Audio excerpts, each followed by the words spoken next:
Think being a superwoman is hard in the modern world? Imagine being Porcia Cato, who took on Julius Caesar, a dictator, and wasn't afraid to swallow burning coals just to prove her point. That's right. This girl didn't play by anyone's rules. She redefined them. Porcia Cato wasn't just any Roman woman.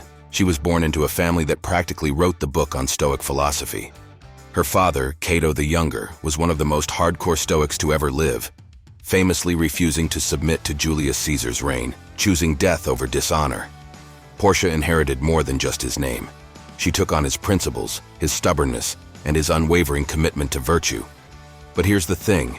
She wasn't just living in his shadow.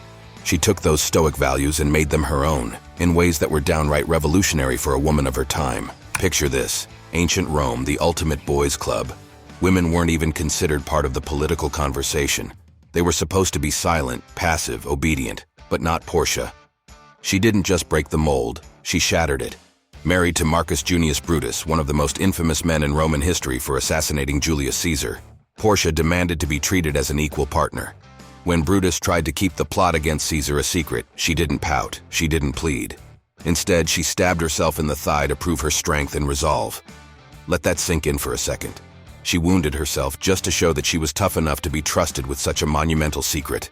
That's not just bravery, that's Stoic-level badassery. Let's break it down. What kind of person does that? Porcia wasn't about dramatic speeches or begging for respect. She demanded it through action. She embodied what we now call Stoic virtue, particularly fortitude, an unflinching courage that few could match, let alone a woman in her position. Most Roman men didn't even possess that kind of guts. Porcia? She was redefining courage in ways that still resonate today. You think today's girl bosses are savage? Try convincing your husband you're tough enough to take on Julius Caesar by stabbing yourself. That's commitment. And we have to talk about her marriage to Brutus. It's easy to think of her as just Brutus's wife. But that's not the whole story.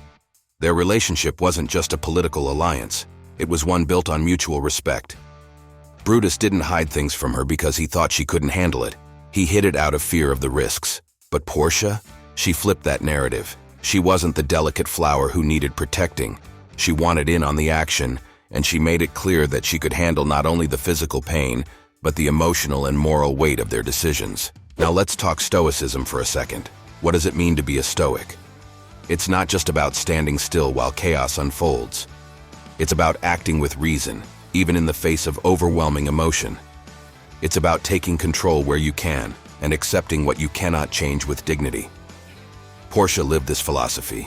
She believed in courage, wisdom, justice, and temperance, the four core Stoic virtues.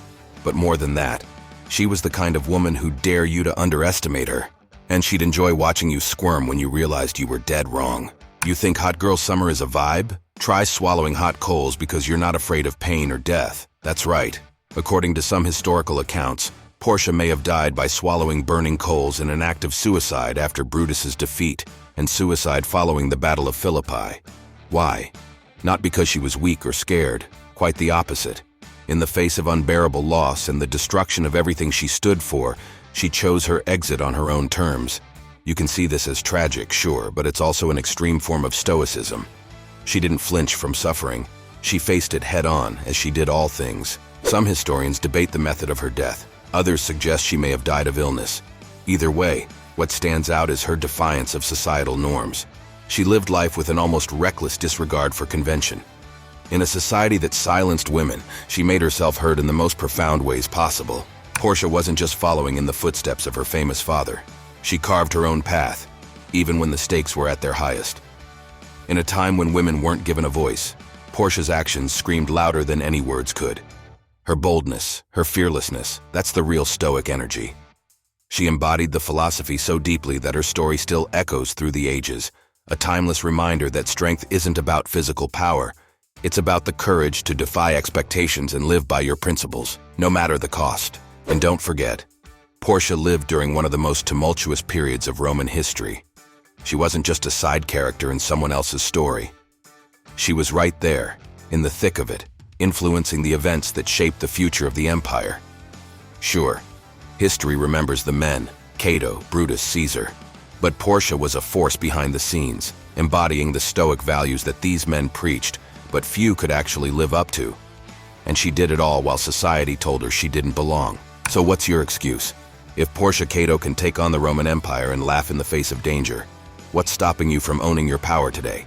Channel your inner Stoic Superwoman, and let's start making history your way. If Portia's story got you fired up, make sure to hit like, subscribe, and drop a comment about how you're unleashing your inner fire today.